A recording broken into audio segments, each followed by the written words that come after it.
오늘도 재미있는 성경 이야기 들려줄게. 8권 2편 8째 이야기, 잠깐 쳐다본 왕국.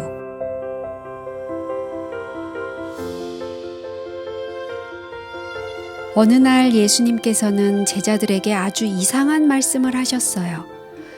여기 서 있는 사람들 중에 죽음을 맛보지 않고 살아서 인자가 그의 나라와 함께 오는 것을 볼 사람들도 있느니라. 제자들은 예수님께서 무슨 말씀을 하시는지 몰라서 어리둥절한 표정으로 서로 얼굴만 쳐다보고 있었어요. 제자들이 모두 죽기 전에 예수님께서 이 세상을 사랑으로 다스릴 왕이 되신다는 뜻이었을까요? 만일 그렇게만 된다면 얼마나 좋겠어요? 그러나 예수님의 말씀은 전혀 그런 뜻이 아니었어요. 그분의 생각은 제자들의 생각과는 다른 것이었답니다. 그 후에 베드로와 야고보와 요한이 특별히 뽑히게 되었어요. 예수님께서는 그들을 데리고 높은 산으로 올라가셨어요. 아마도 그 산은 언제나 봉우리에 눈이 덮여있는 헤르몬 산이었을 거예요. 그들은 사랑하는 선생님을 따라 가파른 산길을 기진맥진해질 때까지 계속 올라갔어요. 마침내 꼭대기 가까이에 이르자 예수님께서는 걸음을 멈추셨어요. 그러자 제자들은 이내 그 자리에 쓰러져 잠이 들어버렸어요. 너무 졸려서 눈이 감겼기 때문에 그들은 사람이 볼 수 있는 가장 놀라운 광경을 거의 다 놓쳐버리고 말았어요. 제자들은 전에도 종종 예수님께서 기도하시는 모습을 보았지만 이런 광경은 한 번도 없었어요. 그분의 얼굴은 하늘의 빛으로 영광스럽게 빛나고 있었어요. 그분의 옷은 햇빛이 흰 눈 위로 비칠 때처럼 찬란하게 빛났어요. 그분은 왕처럼 보였어요.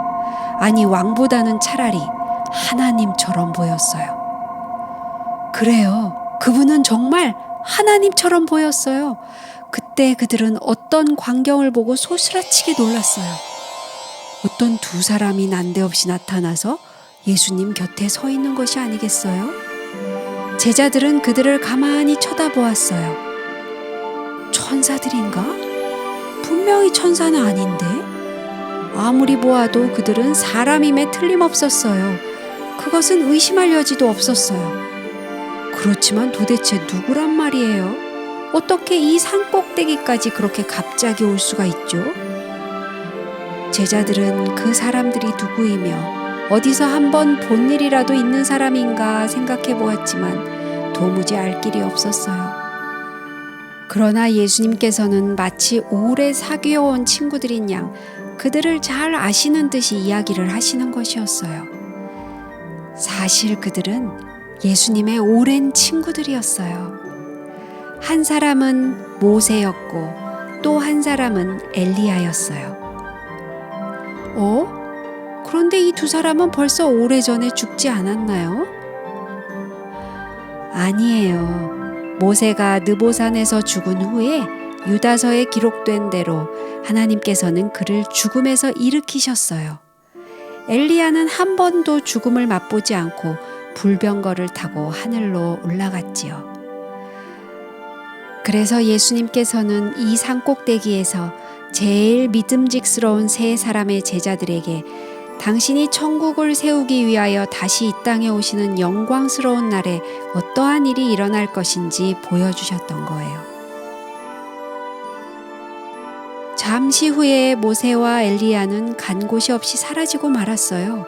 베드로는 예수님께 말했어요. 선생님, 여기에 초막 셋을 지어 하나는 선생님을, 하나는 모세를, 하나는 엘리야를 모시도록 합시다. 이런 순간에 말을 하는 것은 참 어리석은 일이었어요. 이렇게 거룩한 순간에는 언제나 아무 말 없이 침묵을 지키는 것이 가장 좋은 것이랍니다. 예수님께서는 아무 대답도 하지 않으셨어요. 그 순간 갑자기 구름이 내려오더니 그를 둘러싸는 것이 아니겠어요? 구름 속에서 아름다운 노래소리 같은 장엄한 음성이 들려왔어요. 이는 내 사랑하는 아들이요 내 기뻐하는 자라. 너희는 그의 말을 들으라. 하나님께서는 요단강에서처럼 다시 한번 예수님이 당신의 아들임을 선포하신 거예요. 겁에 질린 세 제자들은 얼굴을 땅에 대고 엎드렸어요. 얼마나 시간이 흘렀는지 모르지만 이윽고 그들은 어깨에 부드러운 손길이 와 닿는 것을 느꼈어요. 일어나라, 두려워하지 말라. 그것은 예수님의 부드러운 음성이었어요. 그들이 고개를 들어보니 예수님만 홀로 그곳에 계셨어요.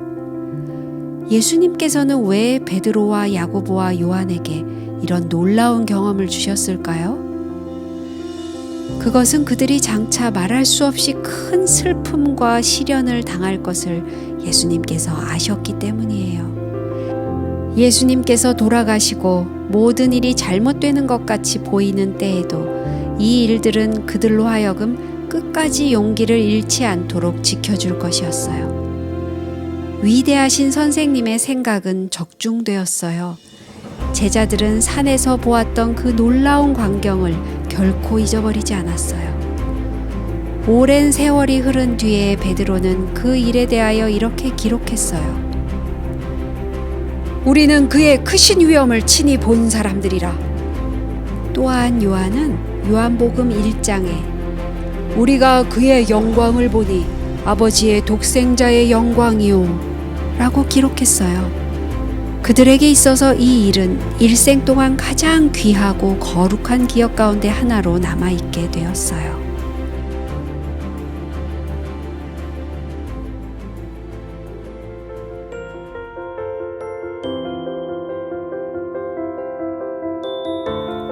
오늘 이야기는 여기까지야.